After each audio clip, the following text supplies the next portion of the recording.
उत्तर प्रदेश में वर्तमान स्थिति। उत्तर प्रदेश में समूचे समाज को अगड़ी और पिछड़ों, हिंदू और मुसलमान, अमीर और गरीब के नाम पर बांटा ही नहीं गया, बल्कि जातीय और सांप्रदायिक द्वेष की आग भड़काकर सरकार के नेता ही भारतीय कौम की एकता को घड़े की तरह फोड़कर छोटे छोटे खंडों की साख में बिखराए दे रहे थे। उस समय के शासन दल के लोग मारो मारो की गुहार लगा रहे थे। समूचा प्रदेश जातीय और सांप्रदायिक हिंसा में जल रहा था। ऐसा समय भी आया जब राज्य के 33 से भी अधिक नगरों में एक साथ कर्फ्यू लगा था। सरकार के नेता के बिना महज के अपने बहुमत के जोर से 10 मिनट में बजट पास कराकर आसान चुनाव में राजनीतिक लाभ उठाने के लिए वर्ष भर में खर्च की जाने वाली राशि को दोनों हाथों से 2 मास में ही लुटा दिया। अपराधी तत्वों को राजनीति की लगाम थमाकर उन्हें तत्कालीन शासक दल का चुनावी रथ हाँकने का दायित्व सौंप दिया गया।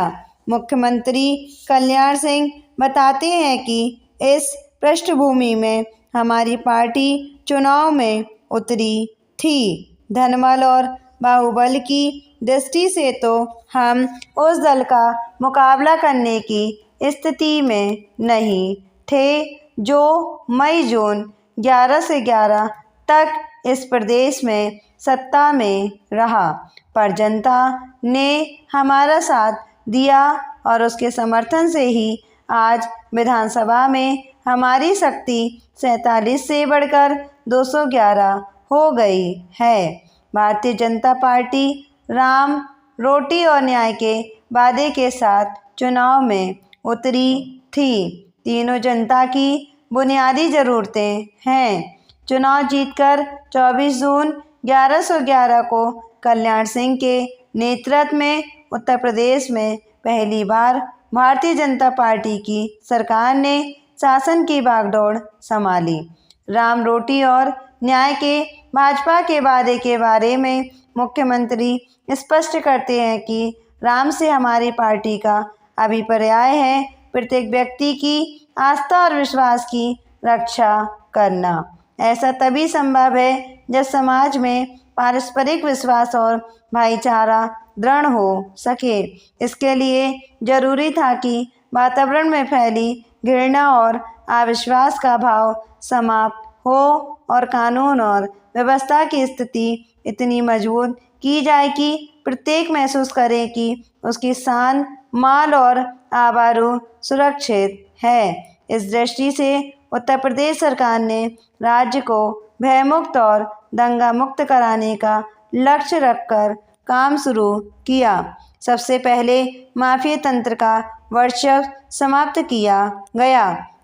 पुलिस विभाग के ईमानदार और कर्तव्यनिष्ठ अधिकारियों को आगे लाकर पुलिस और माफिया गिरोह के गठजोड़ को खत्म किया गया। तबादला व्यवसाय पर रोक लगाकर थाने की नीलामी को समाप्त कर दिया गया। चरित्र पंजिका के आधार पर तरक्की का द्वार खोला गया। स्वनिर्णय के अधिकार के नाम पर मनमाने काम करने की प्रथा समाप्त की गई। इसका लाभ तत्काल सामने आया कि इस वर्ष में पहली बार प्रदेश में सभी पर्व और त्यौहार शांति और भेदभाव के साथ मनाए गए। पूरे प्रदेश को सांप्रदायिक दंगों की काली छाया से मुक्त करा लिया गया। जिलाधिकारियों को कड़े निर्देश दिए गए कि यदि उनके जिले में कहीं भी अनुसूचित जातियों और जनजातियों को उत्पीड़न हुई तो इसके लिए उन्हें व्यक्तिगत रूप से जिम्मेदार ठहराया जाएगा। ऐसी व्यवस्था की गई कि सब अपराध दर्ज किए जाएं और शिकायतों पर तुरंत कार्रवाई हो। कल्याण सिंह सरकार के कटु आलोचक भी स्वीकार करते हैं कि डीपी यादव और हरिशंकर तिवारी जैसे माफिया सरगनाहों को जिस सरकार ने छिपने और भागने को बाध्य कर दिया और उसकी हिम्मत की प्रशंसा की जानी चाहिए। औरों ने तो इन अपराधी गिरोहों के नेताओं को विधायक और मंत्री बताकर इनका कृपाभाजन बनने की ही कोशिश की थी। भाजपा सरकार की इस कर्म संस्कृति की छाप इस एक वर्ष में विभिन्न क्षेत्रों पर पड़ी है। श्वेत क्रांति को चढ़ाने के लिए कुछ किया गया, उसके परिणाम स्वरूप दूध के उत्पादन में 20% वृद्धि हुई है। गांव के विकास के लिए सघन प्रयास करने के उद्देश्य से किसान सेवा केंद्र स्थापित किए गए हैं। बजट का 60% गांव के लिए रखा गया है। मुख्यमंत्री का ग्राम विकास के बारे में निश्चित मत है कि समूचे विकास का आधारभूत गांव है। गांव के उठे बिना उद्योग और व्यापार के विकास की उम्मीद नहीं की जा सकती। उनका कहना है कि अब तक धारा गांव से शहर की ओर प्रवाहित हो रही थी, अब इस धारा को उलटकर शहर से गांव की ओर प्रवाहित करना होगा। उत्तर प्रदेश की भाजपा सरकार मानती है कि गरीबी, बेरोजगारी और बीमारी एक दूसरे से जुड़े हैं। हमको अलग अलग मानकर हल नहीं किया जा सकता। जब उत्पादन बढ़ाने के प्रयास किए जाएंगे, जब लोगों को रोजगार मिलेगा, उनकी क्रय शक्ति बढ़ेगी, आर्थिक स्थिति में सुधार आते ही स्वास्थ्य में सुधार आएगा और जनता स्वस्थ एवं रोगमुक्त हो सकेगी। मुख्यमंत्री कहते हैं कि हमने किसी वादे को पढ़कर प्रदेश की तहरी समस्या के हल करने के प्रयत्न शुरू नहीं किए। हम तो पंडित दीनदयाल उपाध्याय के एकात्मक मानववाद से अपनी शुरुआत करते हैं और हमारा अंतिम लक्ष्य है। इसमें हम मानव को एक इकाई मानकर चलते हैं और एक एक व्यक्ति से समाज और समाज से राष्ट्र कल्याण के लक्ष्य को प्राप्त करके हमारी समूची उपलब्धियों फिर भी उसी व्यक्ति को समर्पित हो जाती हैं जहां से हमने शुरुआत की है।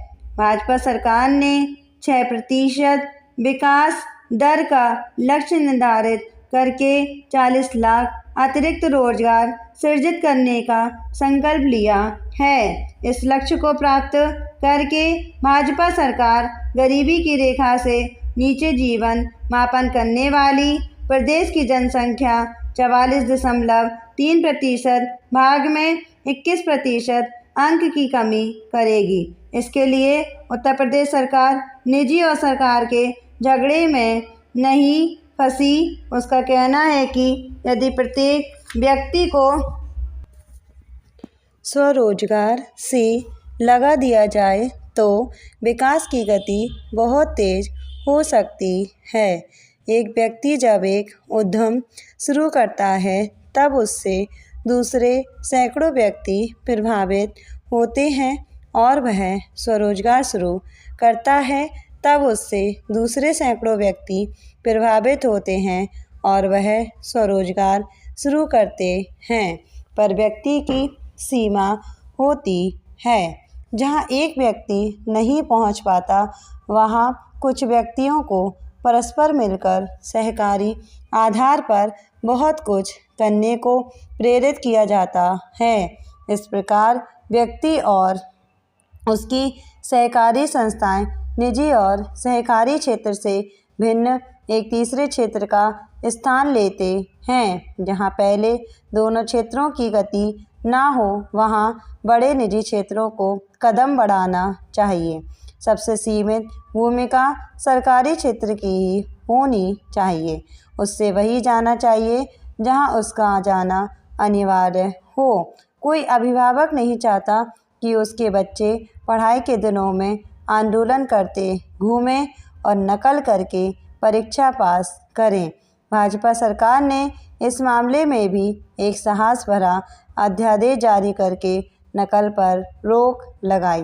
हालांकि कुछ राजनीतिक दल नकल करने के छात्रों का अधिकार बताकर उन्हें अपने अधिकार की रक्षा करने को उकसा रहे हैं। यह तो वैसी ही बात है जैसे चोर और हत्यारे को कहा जाए कि चोरी और हत्या करना उसका बुनियादी अधिकार है। लक्ष्य और परिकल्पनाओं पर चर्चा करने के बाद मुख्यमंत्री कल्याण सिंह विकास के अपने दर्शन को स्पष्ट करते हुए कहते हैं कि जो पिछड़ गए वे अपने पौरुष पर विश्वास करते हुए पैरों के पंजों पर खड़े हों और अपने हाथ ऊपर उठाएं। जो ऊपर उठ गए हैं वे अपनी कमर जरा झुकाकर नीचे से हाथ उठाने वाले अपने भाई का हाथ थामें। इस तरह दोनों एक धरातल पर आकर कदम से कदम मिलाकर अपने समान लक्ष्य की ओर बढ़ चलेंगे। तब तक ना कोई छोटा रहेगा ना बड़ा। एक सामाजिक समता का विकास होगा और इस प्रकार बीज से व्यक्ति वृक्ष और व्यक्ति वृक्ष से बीज का सतत प्रवाहमान वह चक्र घूमने लगेगा जो व्यक्ति को उसकी समग्र पूर्णता की ओर ले जाता है। यही है पंडित दीनदयाल उपाध्याय का दर्शन और उत्तर प्रदेश की भाजपा सरकार का लक्ष्य।